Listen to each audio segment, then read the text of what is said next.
It says Safe-ish. Safe-ish. That's the brand, Safe-ish. Maybe people get a kick out of it.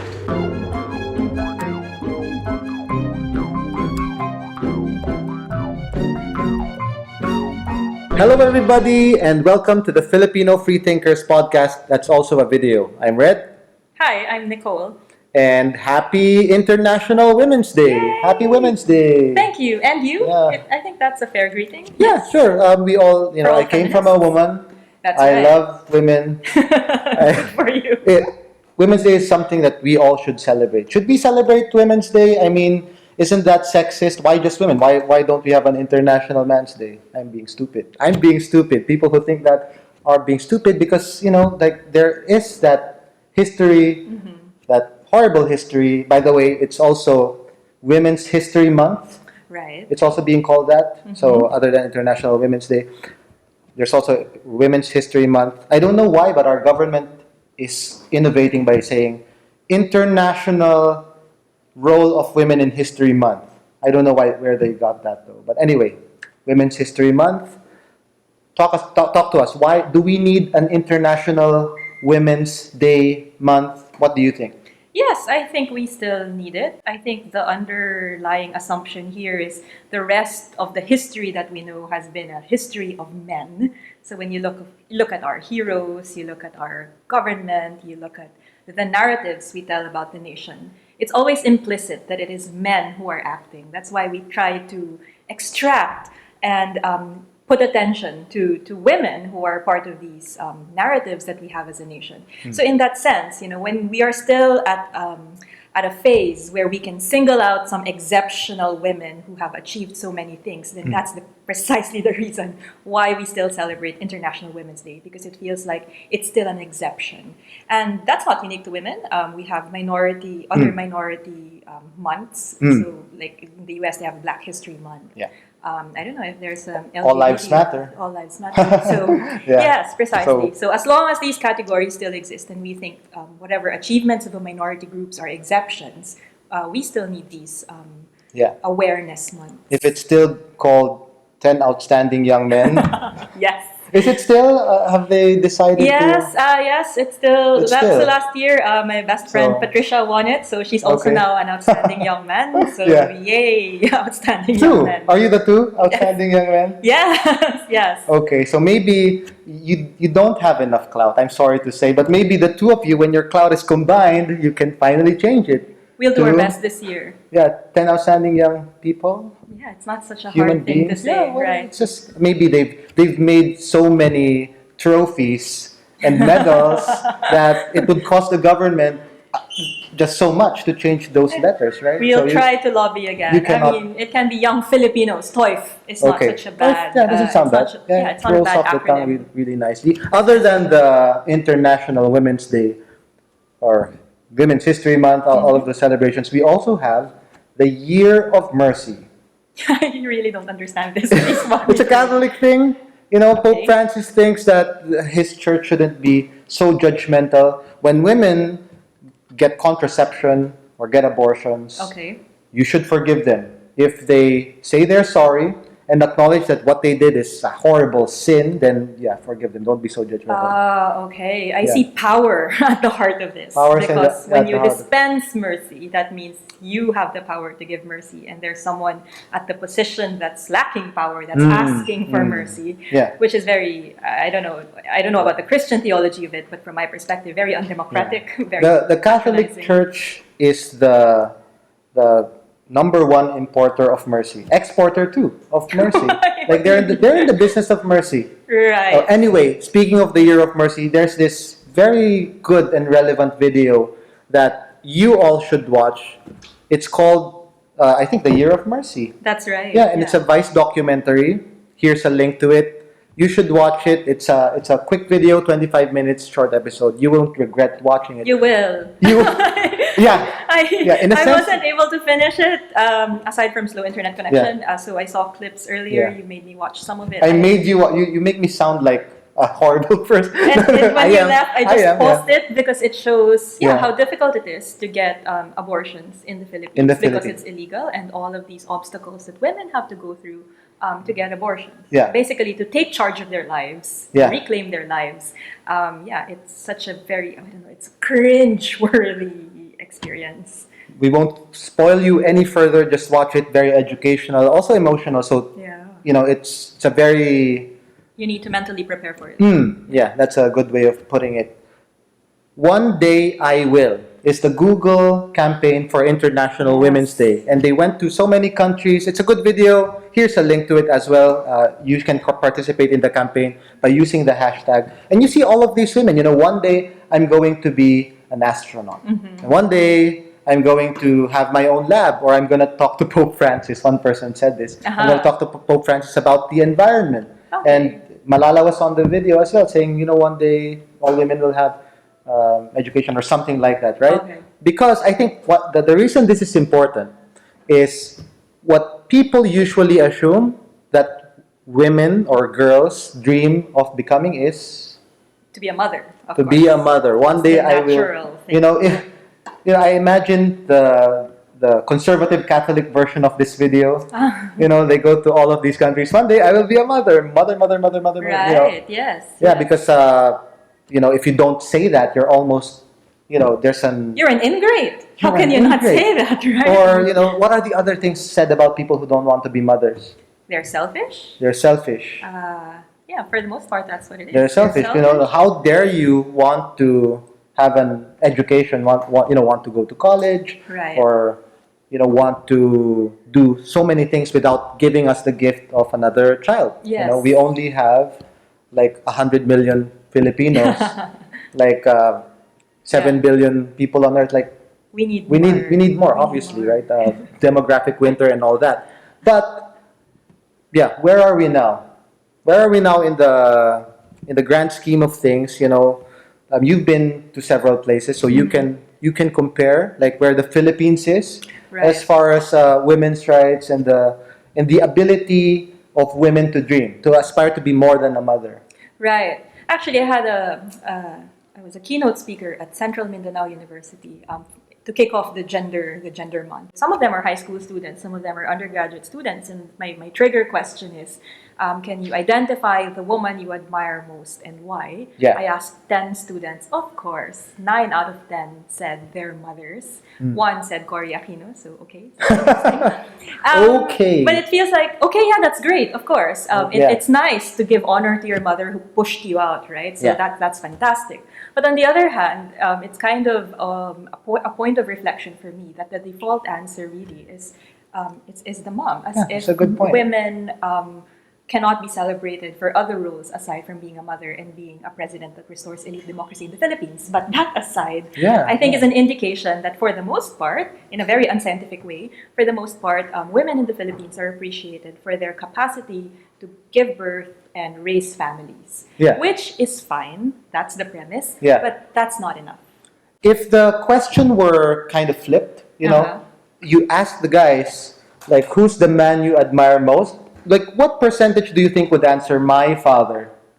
Probably also, probably not 9 out of 10. I would Not imagine. 9 of the. I imagine like maybe 2 or even 1, or even you could get batches where it's 0 because they would think of whoever is the best in their field, the Yeah. best at what they aspire to be. Or the concept of masculinity Yeah. is more diverse. It could be Manny Pacquiao, for example, like a boxer. Yeah. Or it could be, I don't know, a football player or whatever. Would someone say Pinoy? I don't know. No, but I guess what I'm saying here is the Duterte. idealized... Someone would say Duterte. Yes, Okay, Digong, yeah. yes. But I think in terms of the idealized concept of masculinity, there's a bigger range of men Yeah. you can admire. Whereas for the range of femininity, Yeah. it feels like the mother is Yeah. the exemplar of what a woman in the Philippines can be or should be. Even when they say it's their father, maybe their father succeeded in business and they would Right. give that as the They're reason. breadwinners, they send them to school. We're talking about and we're implying somehow that the Philippines is not such a good place for women to be. And I think that's the truth for mostly all of the world, right? But there are certain people who think that the Philippines, in contrast, is actually a matriarchal society. So I read this article, for example, that says, the charges, I think it was during the Vong Navarro incident, Yeah. and like they say Vong Navarro was being bullied because of the charges. I mean, whether he was innocent or not is irrelevant. But what this article was claiming is that the Philippines is a matriarchal society because, and this is the proof. This is the, checkmate. Like, what do men call their wives? They call them commander. Right. See? Checkmate feminists. The Philippines is a matriarchal society. Or the mother-in-law in popular media is always depicted as the one that terrorizes the husband. Yeah. Right? So, And the article goes further and says, like, behind every powerful man is a more powerful woman. Like, so the Philippines wasn't really enslaved or rather terrorized by Marcos.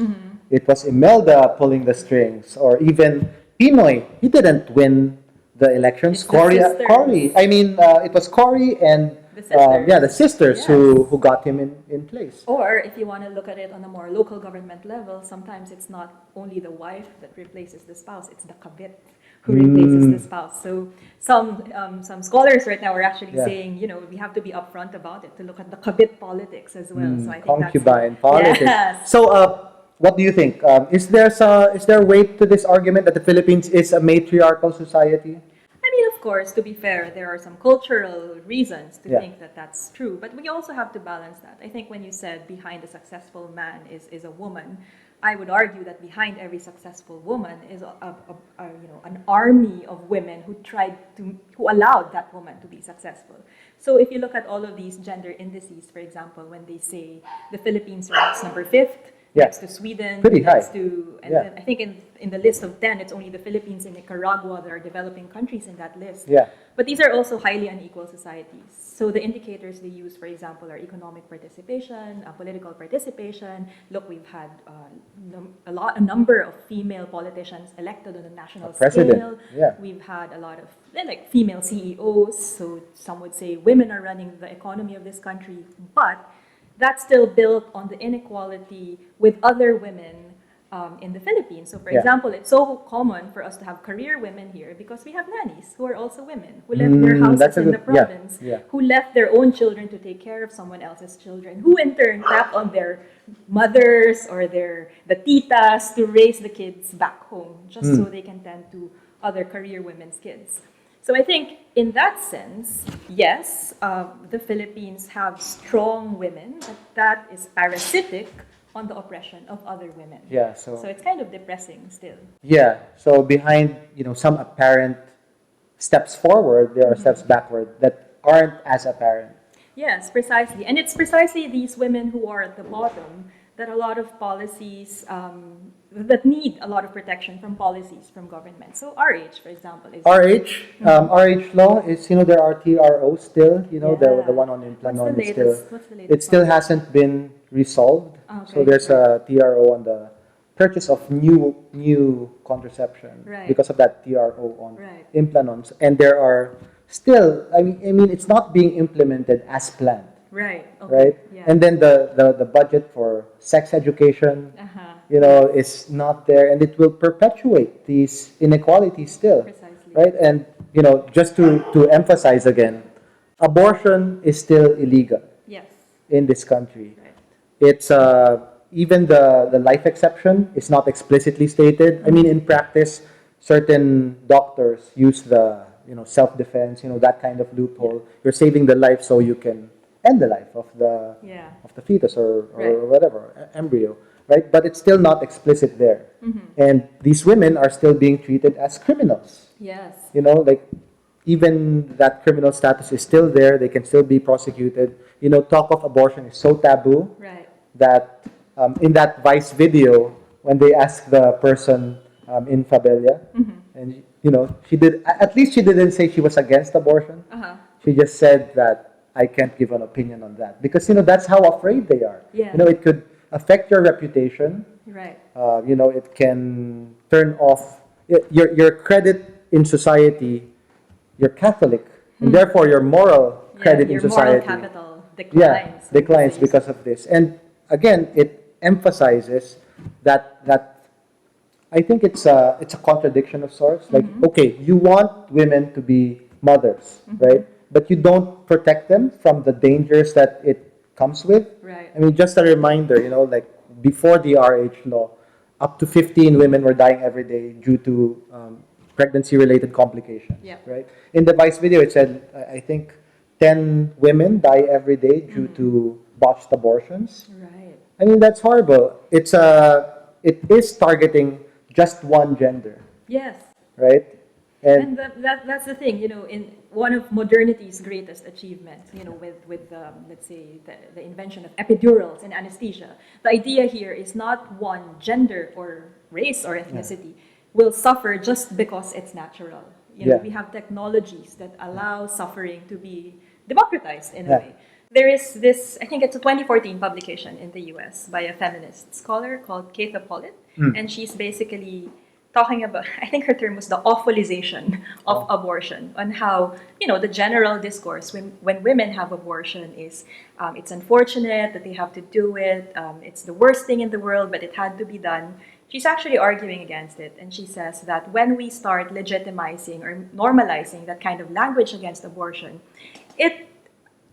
how do you say that? Yeah, it legitimizes women's feelings of being guilty, whereas the only thing they're really doing here is taking charge of their lives again and making sure that they have options. And that's, I think, our right. Right? So here in the Philippines, I think it's even worse because the minute you justify abortion, you're already considered selfish, you're a criminal, you're an accessory to a crime. And this is what we saw in that documentary in Vice News. Worst of all, you're going to hell. You're going to hell. And that's actually one of the things that women are, the barrage of negative comments that women who have botched abortions get when they go to hospitals. They're bleeding. Even if they didn't actually perform a botched abortion, they didn't induce abortion on themselves. Even if it's legitimately, an accident, they're treated as criminals. People are skeptical of them. You're going to hell. Whatever is happening to you now, however much you are suffering, you deserve it. Yeah, which matters even more for impoverished women who have nothing else to cling on but religion. And then you take that away from them. You take the last cell of dignity in their body by calling them criminals. Whereas really what they're doing is making a decision that my life will not be determined by this zygote. Yeah, you mentioned the poverty angle. And other than it being a gender issue, it's also a class issue. Precisely. Right? I mean, the person who wrote this article about the Philippines being a matriarchal society and things being all good for women obviously does not know how it works in poor communities where men routinely just tell their wives, take a bath. I will sex you later. Right. Or domestic violence is very common. If you don't, I will beat you up. Precisely. And when that happens, I have a black eye. Why? I didn't want to have sex with my husband. Oh, so it's your fault. I mean, why didn't you? You're the wife. That's your obligation. Job. The kind of idea that there's no such thing as marital rape. Right. I mean, it took some fighting for that to be amended, right? Yeah. And on the abortion issue, it's a class issue as well because it's not like it's impossible to get an abortion. Right. People know that. People in the Philippines know that. And people with money can get it. Yeah, right? People with money can just go to wherever place that has legal abortion and they can have it. But people who do not have money, who are forced to stay in the Philippines, they get the hilot or they induce it on themselves, and it can and thus lead to their death. And one of the things I learned today, talking to you prior to this podcast, was how there's this new, apparently, genre of YouTube videos of how to do your own abortions. I mean, when I was watching the how to bulimia videos, it already made me feel very fragile. But when I didn't even watch the entire video because I already felt really bad about it. So it has gotten to this point of women trying to create, to a certain extent, awareness. But to a certain extent, I don't know, it feels like, why should anyone be in that place of having to look for a how-to abortion video, whether you would, what is it, fall from the stairs, get hit by a car, or trip in a fire hydrant, fall onto a fire hydrant, tummy first. Yes.